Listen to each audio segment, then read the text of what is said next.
जो सतबार पाठ कर कोई छूटहि बंदी महा सुख होई।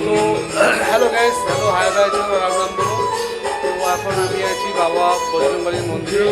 এখন অনেকটা খুশি হচ্ছে, আমাদের নতুন যে চিফ মিনিস্টারকে পেয়েছি, নতুন বাবার কাছে এসে মাথা নত করছি। এরকম আমরা একজন চিফ মিনিস্টার পেয়ে আমরা ভারতবাসী, বিশেষ করে পশ্চিমবঙ্গবাসী হয়ে ভীষণ খুশি লাগছে, গর্ব হচ্ছে। তো আমাদের সাথে ছিল দুঃসময় ছিল বাবা বজরংবলী। এই বজরংবলীর জন্যই আজকে নত করতে আসছি।